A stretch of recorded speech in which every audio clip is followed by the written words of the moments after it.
The opening rite is powerful. It reminds the participants of an Exodus group why they are in the meeting, what the task is, what they believe about the human situation, and how they will stand before the up againstness in life. The group should be very much concerned with coming to terms with life and discovering how to live authentically in the midst of the human struggle. Let us come to terms with life. Our life is in the human struggle. The struggle is painful and deep. The struggle holds death and life. Out of the struggle of the now, we will create the human world of the future. The past is approved. The present is received. The future is open. We stand before the up againstness in life. We stand before the possibility and hope in life. Our hope is in our decision to embrace all that is as that out of which our life will come. We decide if death is life, and if life is death. We will create a human world by deciding to live the life we have for the sake of humanity. Looking back over your career, Reverend Muller, what prepared you to do the work that you're doing, working in corrections, working in prisons? What prepared you? Well, I had an excellent seminary education. I was at Drew University, the School of Theology. But before that, when I was in college, I got involved with the Quakers and the civil rights movement. And I began to see how effective the church could be, not only in parish ministry, but also in institutions. When I was in seminary, I was a clinical intern chaplain at Rikers Island and also at a mental hospital in New Jersey and the Methodist Hospital in Brooklyn. But it was at Rikers Island that I began to see the possibilities of a program that was modeled after what I had learned at the Ecumenical Institute in Chicago, which was a radical social action arm of the church, actually.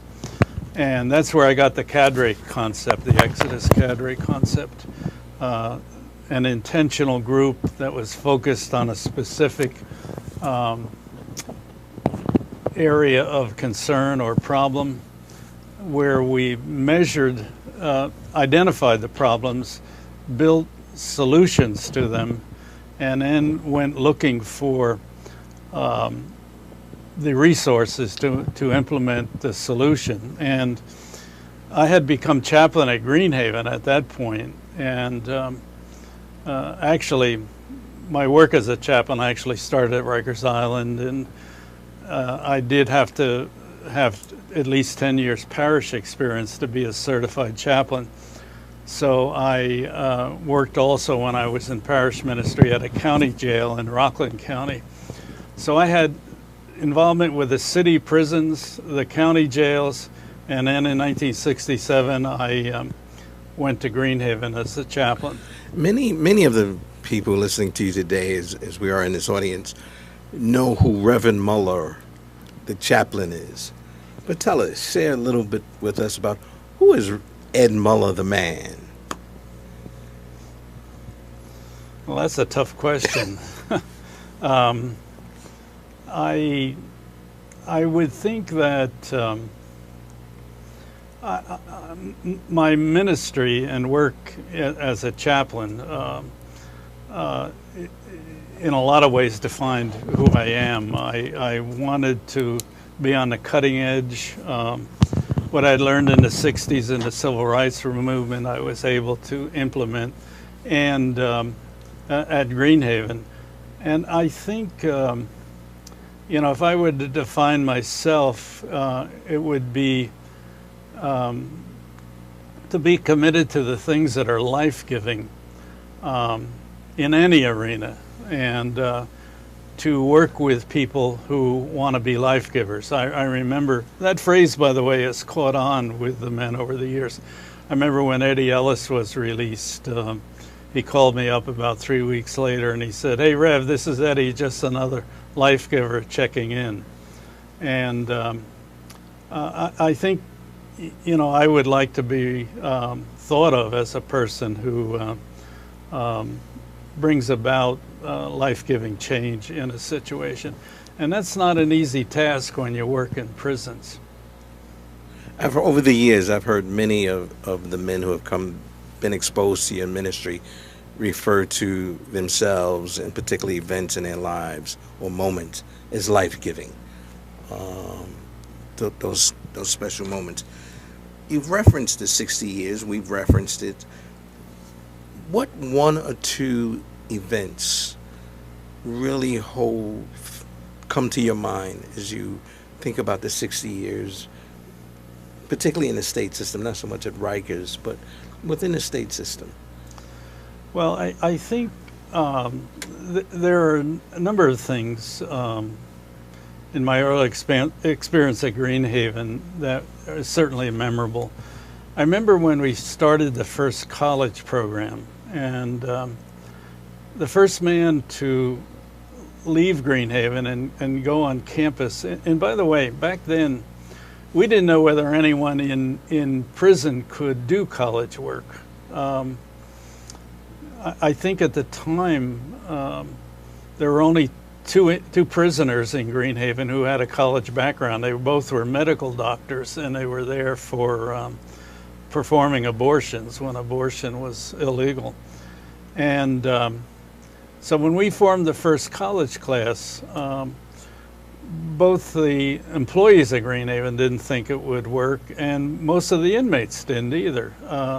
But that first class produced some amazing people, and when Jerry Hooks was the first guy out the door to attend college on campus, when he graduated with high honors 2 years later, that rippled through the inmate population.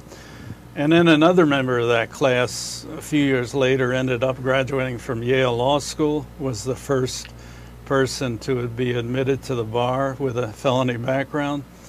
And another member of that first class became an MSW and eventually I think earned a doctorate in social work. So there was like an explosion of possibility. And that was at the heart of what our work was centered on, what we call imaginal education, which I learned a lot about at the Ecumenical Institute. When you set afoot a new human being in an arena like Greenhaven, it gets a lot of attention. And I think by the time the Attica uprising took place, we had a full college program going, which offered a 2-year degree. We had a multitude of other programs. We had pre-release and post-release. We had outside, we had housing for people when they were released. We had workshops in Harlem, Mount Vernon, and Poughkeepsie that provided temporary income and a half day of work. And all our staff, except for 2 people, were, we had, I think, 12 employees, and all of them were out of the Exodus cadre, except for 2 that we hired to run the college programs. Actually, Ken Moody was the first director of our college program, and he did an amazing job putting that program together. And so all these programs were fully operational. Actually, inside we had the long-term Exodus cadre. We had a short-term contact program that was run by Dave Spencer. And Dave had come, he had been a civil rights leader in Harlem and was very well known. And he came, he also had done a lot of time in prison. And he worked closely with us at Greenhaven in those early programs. And it was, we just launched this multitude of creative programs that came out of the Exodus cadre. And I might mention that in the beginning, we identified 1,200 problems that men in prison faced, and we reduced that way down and eventually created about 15 programs that dealt with those problems. And I don't know if I mentioned, one thing we ran the year after the Attica event took place was a summer camp. Every man in Greenhaven who wanted to could send his son to our summer camp. And at the end of the camp, I think it ran for 2 weeks, we brought all the children into the prison for a father-son picnic. And that made the front page of the New York Times and actually gave birth to family events that spread and took place, I think, in every prison eventually in the state. There are a number of things you're credited with over the years that have helped significantly to improve the quality of life for the men in prison, their families, family reunion programs. You just mentioned the events at Fayetteville, the summer camp, for families. All these things over the years have given life to a number of different programs. How have you been able to do this dance with the inmate and yet be so popular with the inmate and yet survive within a system that generally frowns with employees, because you were a corrections employee, frowns upon correctional employees fraternizing or really trying to give something back to the men in prison? Well, one thing I discovered when I went to Greenhaven in 1967 was that the prison system, I felt, was at least 10 years behind what was going on outside. And outside had, the war on poverty was very popular and had spread all over the country. But no programs existed. For instance, there were no volunteers even in Greenhaven, except an occasional maybe outside preacher who would come and take part in a religious service. And right in the beginning, I introduced a lot of outside volunteers. For instance, the Ecumenical Center in Stony Point used to send, they trained lay missionaries, doctors, teachers, an airplane pilot was there. And they would send them for 16 weeks every week, and they would be part of our Exodus cadre. So every meeting was half outside people and half prisoners from Greenhaven. Then the State University of Oneonta for 35 years sent their one class would come twice each semester. Dr. Paul Conway would bring them, and they would come on a Friday and then all day Saturday. We had students from Union Theological Seminary, Drew Seminary, Vanderbilt School of Theology, and they were all part of a variety of programs that we ran, both in the college program, the cadre, and several students worked for me like full-time in the summer as chaplain interns, and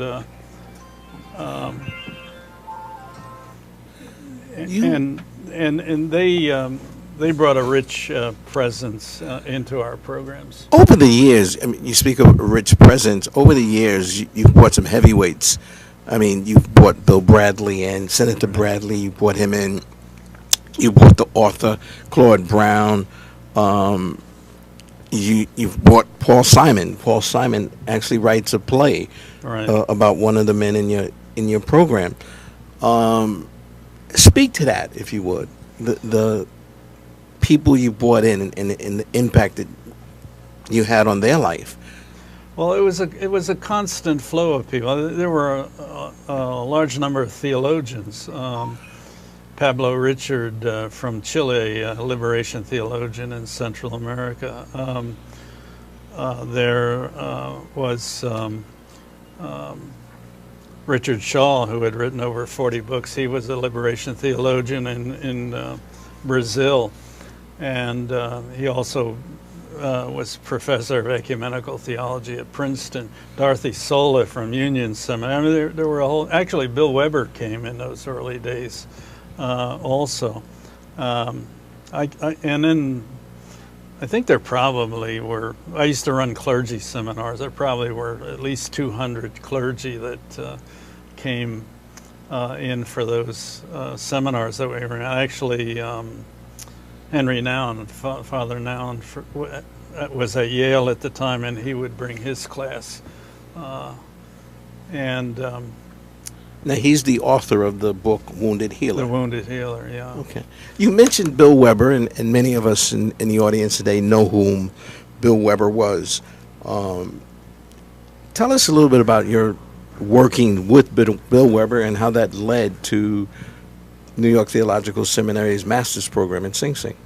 Well, I first met Bill Weber when I was in seminary. Bill Weber had founded the East Harlem Protestant Parish, and it became a model for urban ministry, and it was known all over the world, actually. People would come to East Harlem to study what he was doing there, and when I was in seminary, we were sent over to observe his work. So that was the first time I met Bill. What led me to? Oh, by the way, when we started our early program and we provided housing, we had 14 rooms at the New York Theological Seminary dormitory. And we housed our former prisoners right in with the seminary students, and we made that arrangement with Bill Weber when he was president of the seminary. But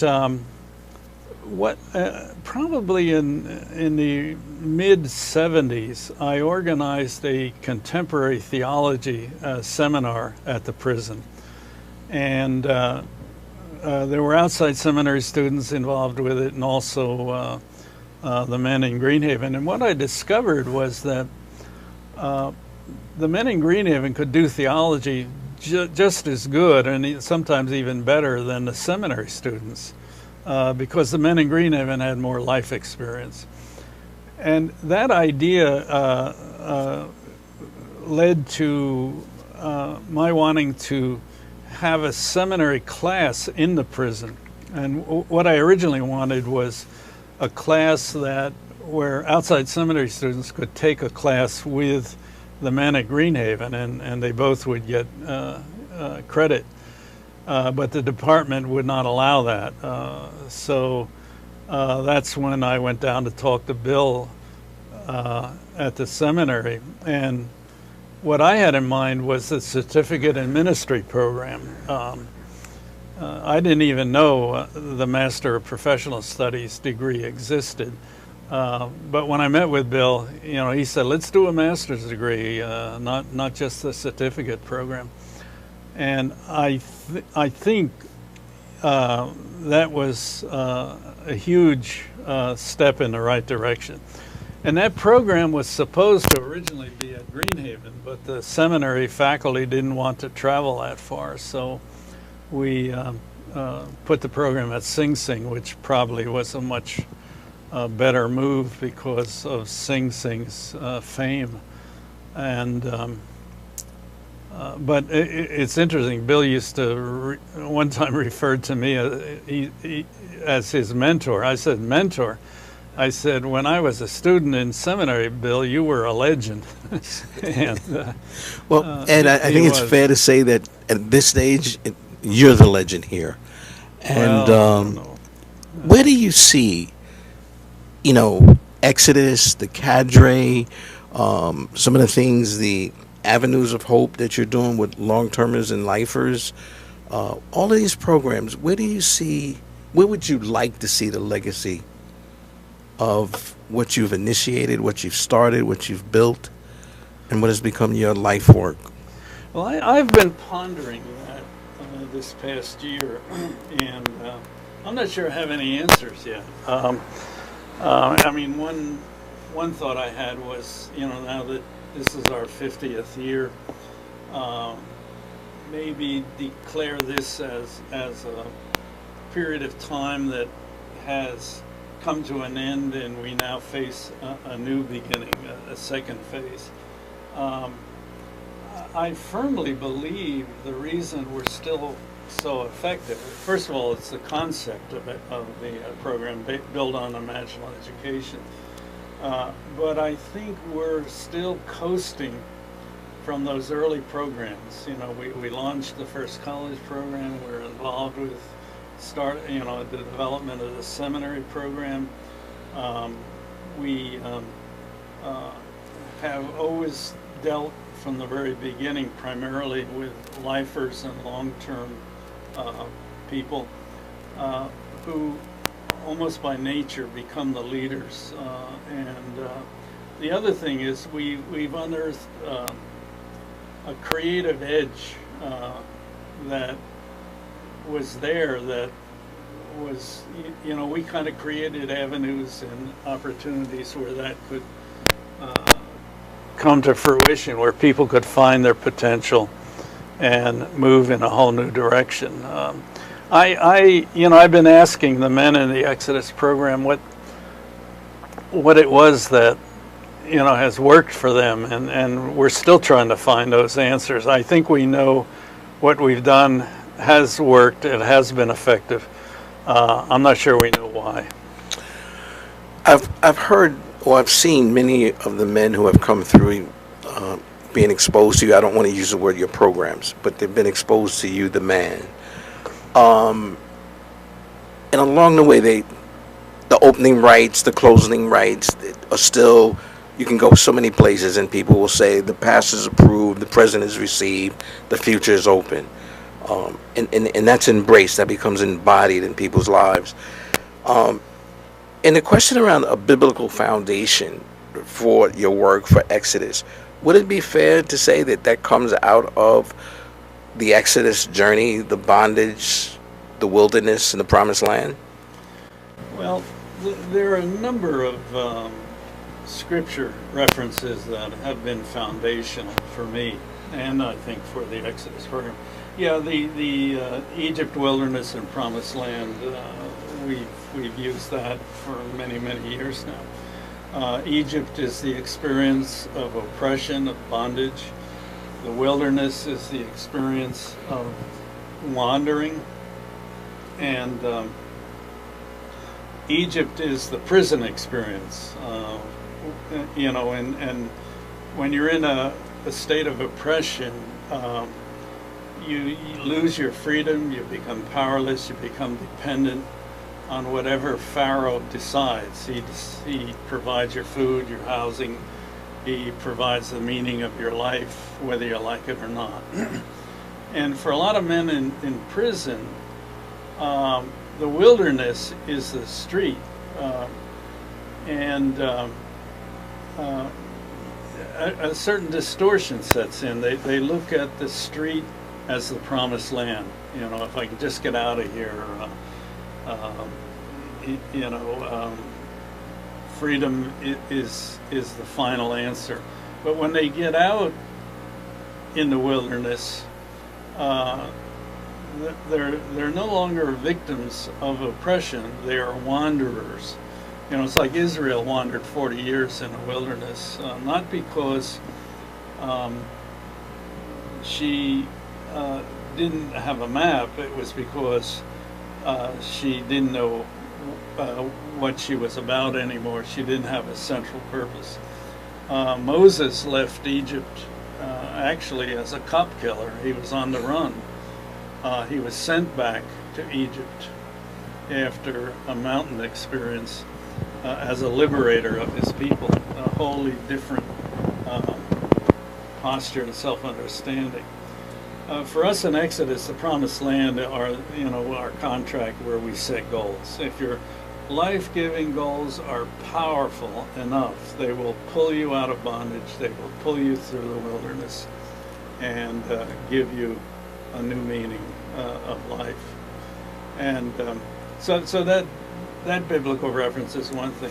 Another one is, in the book of Isaiah, it says there's a highway in the desert, which is called the Holy Way.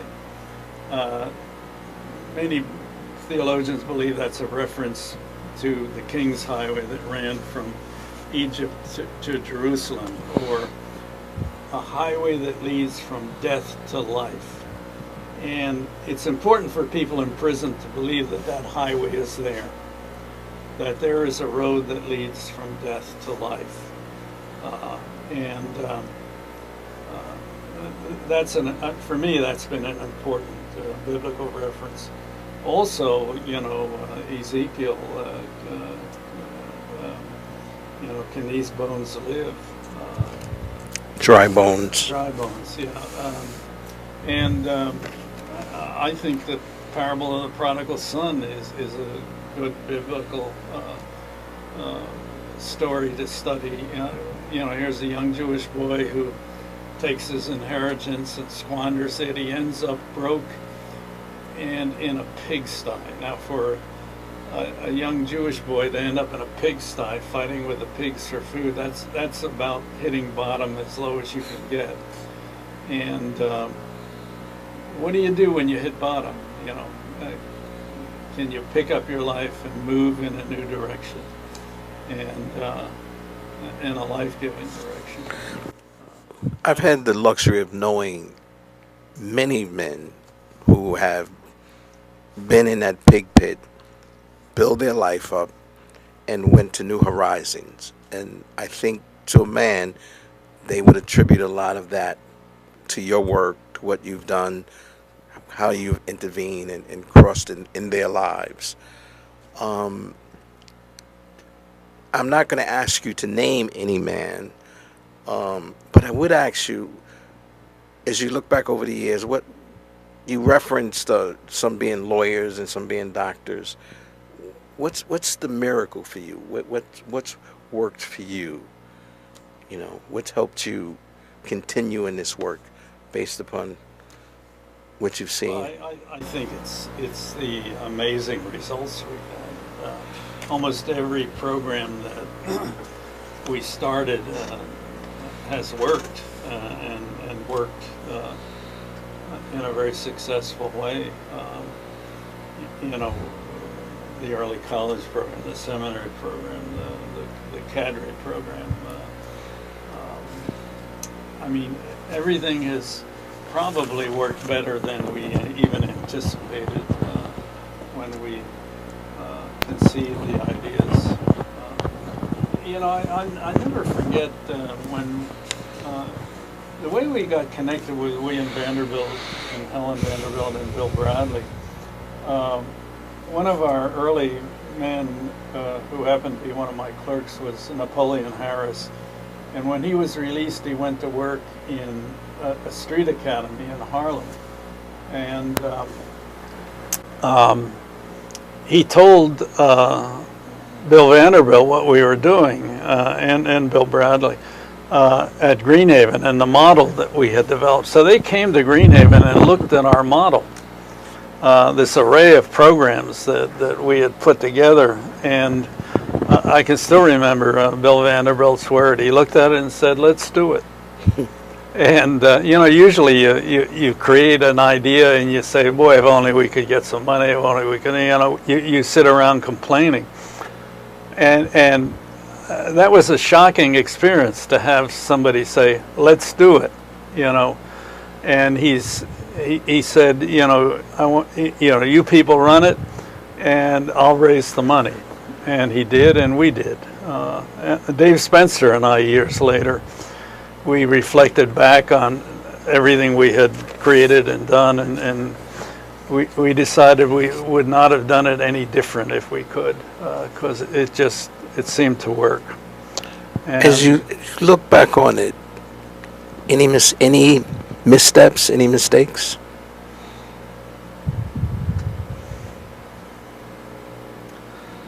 There probably are some, but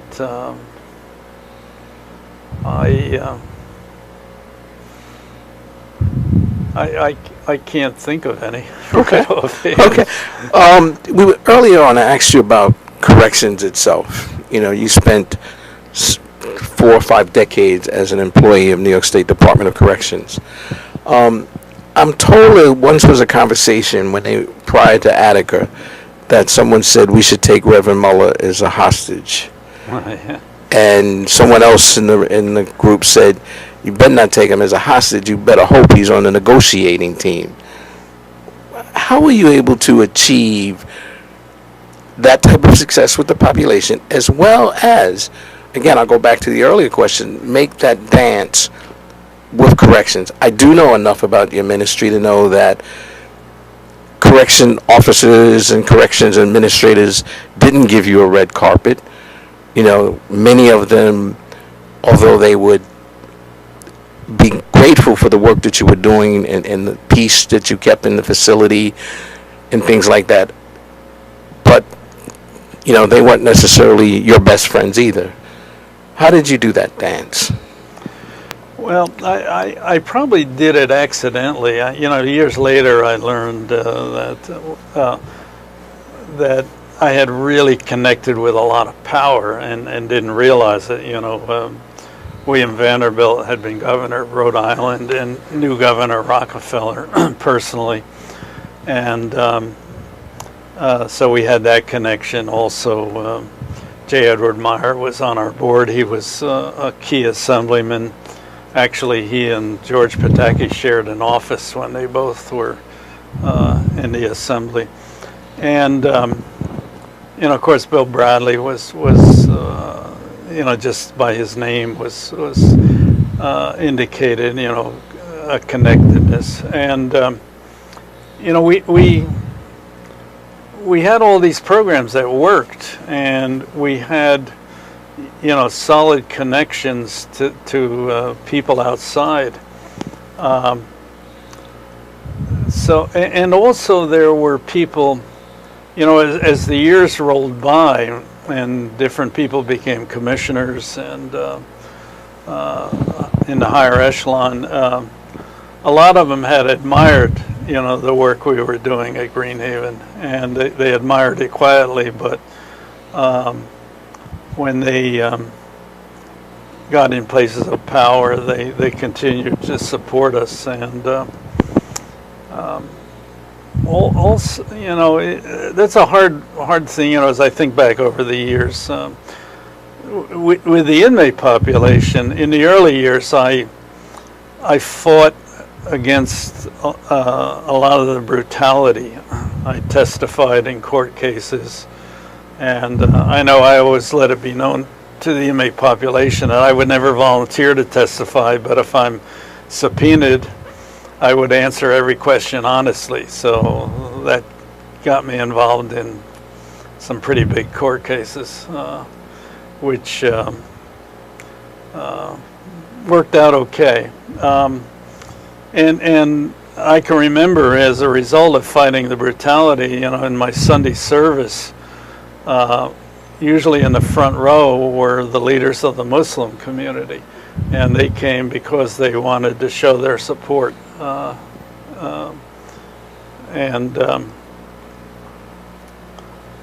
I don't, you know, it was a delicate situation that I navigated without knowing what I was really navigating, but I seemed to make the right moves at the right time. Okay. So we've got a few more minutes, and again, we're here today celebrating your presence.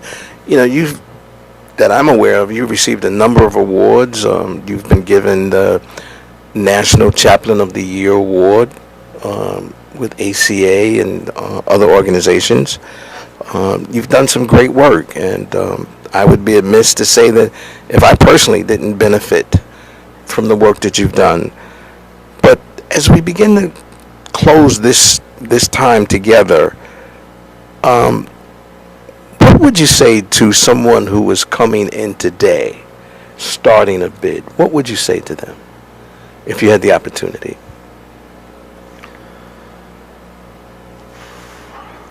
Well, the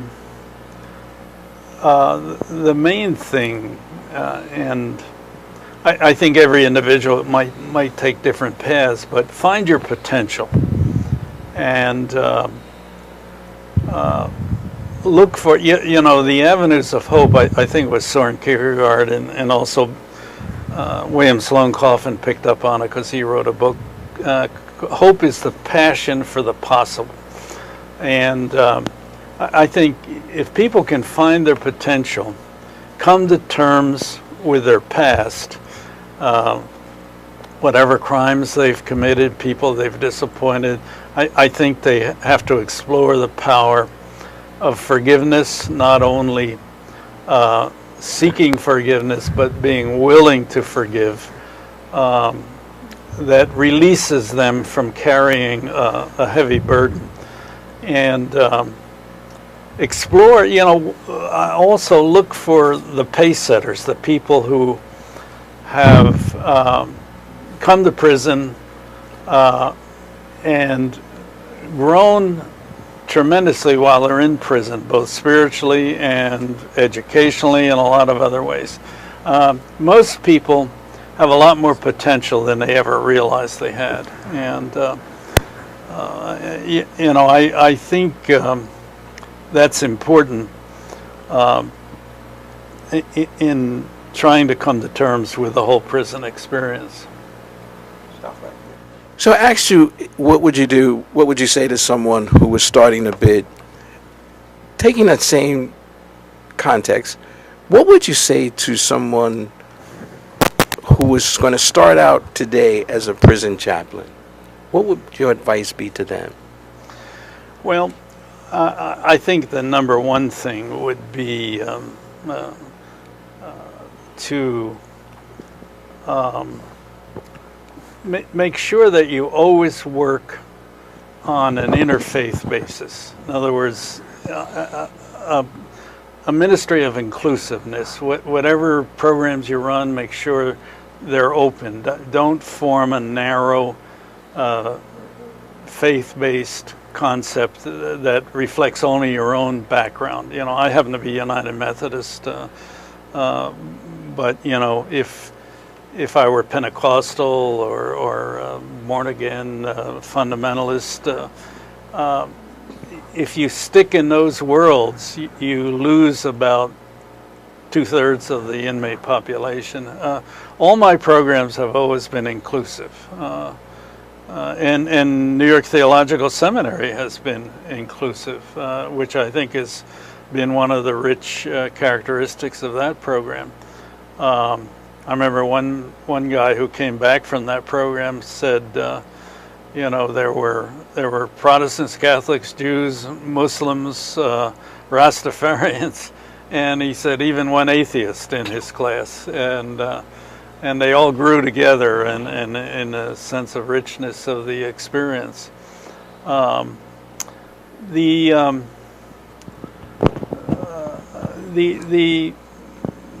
other thing is, you know, I made a whole list of things what makes a good chaplain.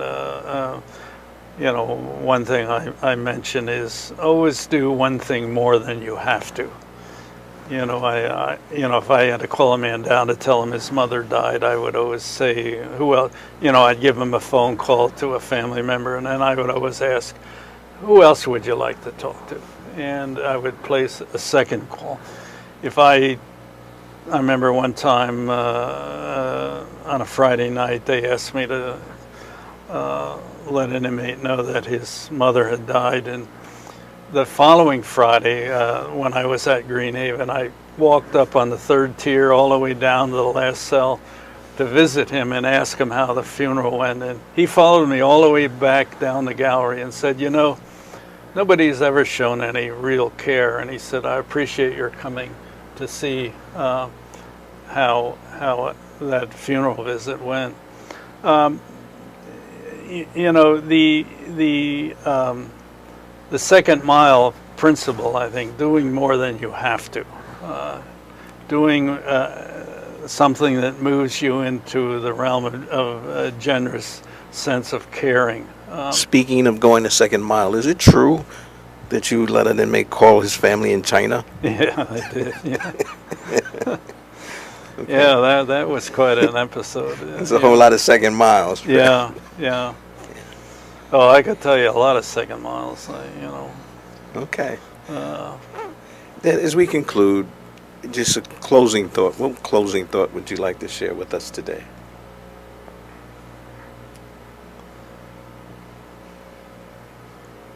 well, I think probably, you know, there's an old gospel song that has a line in it: "The tears of the sower and the joy of the reaper shall meet in the sweet by and by."